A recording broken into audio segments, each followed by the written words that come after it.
It has more than one meaning for sure. Facts. But once again, going back to the whole thing, did it get personal? Yes. Was it specifically between Kendrick and Drake? Yes. Drake is not that important. The reason Drake's in this is because he is a sickness in the game. It could have been any artist. It's what Drake represents. We've been saying this for months. A lot of people are upset at this, but this is what everybody on this side has been saying. We've been saying this is bigger than music. We've been saying that. I see a lot of fans, of course, the OVO fans that got upset at that because they were saying that Ebro was biased and that type of thing. But understand, Kendrick is just the medium. I keep saying Kendrick is just the person that we as a culture have elected to speak. If Kendrick stopped speaking and having the conversations that we are having right now, he would never be in this position. It's not about Kendrick. It's about the lyrics. It's about what he's saying. It's about he's just curating the energy, just curating the vibes. That's it. And he's making the conversations easily digestible through music. Same exact way Drake did, but on the other end of the spectrum. So Kendrick has the side that love the Super Bowl, who love the subliminals, who love the symbolism, and they love the depth of the performance. Then you had Drake's side, who said, I don't want to hear that. I just want to dance. I want to be distracted. And we are in a society that we don't want to be distracted anymore. We're too intelligent.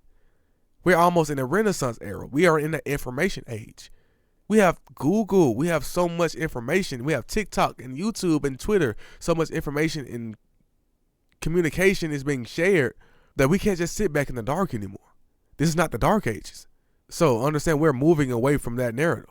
And it's just being told through music. That's it. People love Drake. They love his music. We love his music. He's beloved. He's not willing to go rip his soul from the bottom and do ayahuasca and look himself in the mirror as Kendrick had prescribed to him. On what song was that? Euphoria? No. Seems like it's about Drake, but continue. No, but it's about what the game does to someone who's trying to dominate it. Right. That's the moral of the story. And a lot of times they don't get it when Kendrick is talking about ayahuasca and shadow work because they don't understand it's extremely simple. Your brain, your subconscious cannot tell the difference between real or fake. It's just that simple. So when you understand this, it's not about being woke. See, these people have turned woke into an insult instead of just admitting that you're fucking idiots. This information is easily available. Like I keep telling y'all how if you just think about sex, if you're a man, your body will react. If you're a woman, your body reacts. If you think about food, your mouth can start to water. In extreme cases, we have PTSD. No difference than a homeless man walking down the street talking to himself. He truly believes these thoughts are real because he has schizophrenia. Understand the brain is extremely powerful. So you have Drake's side who continues attaching on to the physical flesh without understanding we are everything. We're the flesh, we're the mind, and we're the spirit. We are the entire Holy Trinity. And that's what Kendrick is speaking to. Drake is only speaking to the shallow surface level bullshit, low vibrational energy.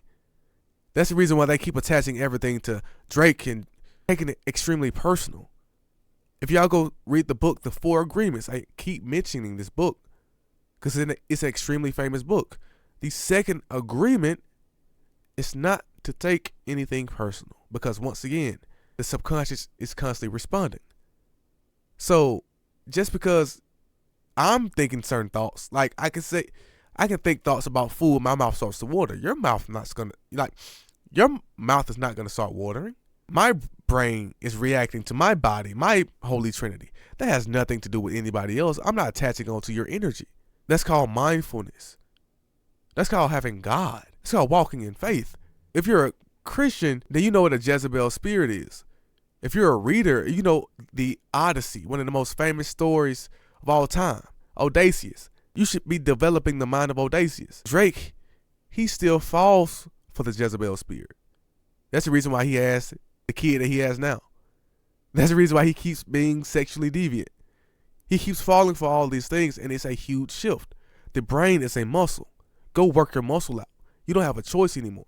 And now that we see that it's extremely possible through Kendrick to be physically, mentally, and spiritually strong, why would we ever go back to Drake? I'm not going to spend my exact same amount of money and get Kendrick. I can spend my exact same time and get Kendrick. I don't want that shit that Drake has. Come on. A lot of artists have been through what Drake's going through. Not too many. It's just uncharted territory. No, see, once again, you guys are missing the point. No, we're not. Yes, you are. Somebody who's chart chasing, just trying to dominate the game and losing themselves while they're trying to chase the game. You guys are just focused on the battle. You're not focused on the actual sickness. But Drake's level's never been reached in hip-hop before either.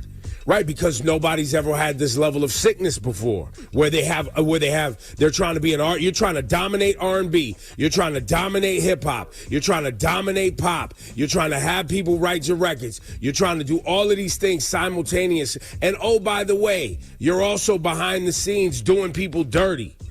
Like it hasn't happened at this level before. You're right. But no, hold on.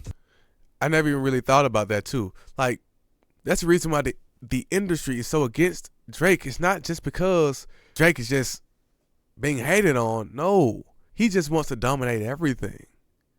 And he's not good at anything. He's not excellent at any of those genres. He's not the top 5 lyricist when it comes to being a rapper. He's not the top 5 singer of, like, he can't understand. He's the jack of all trades. He's extremely marketable. That's his stick.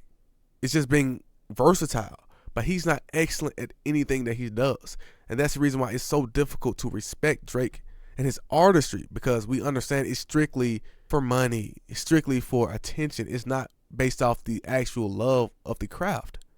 There's no way you can spend your time perfecting all of these crafts. You can't have love for all of these things.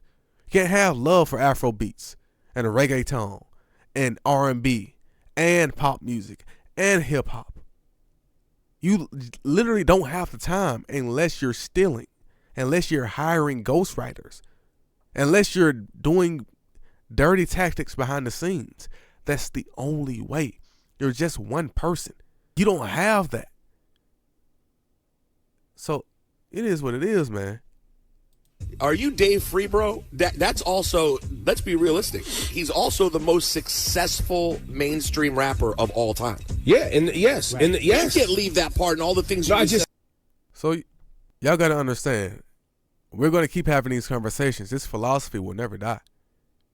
This is not just about Drake and Kendrick like we've been saying. This goes back to Nikola Tesla versus Thomas Edison, where Thomas Edison was stealing ideas and he took credit for the invention of the light bulb, when Thomas Edison never invented anything. And y'all learned in school that Thomas Edison was the inventor of the light bulb. He didn't. He just bought the patents. No different than Drake. Drake just bought the reference tracks and took credit for it. Come on, man. We've been talking about this. This is not anything new. This has been going on for a long time. A long, long time. Hell, we can go back to the Renaissance. We can go back to, man, come on, bro.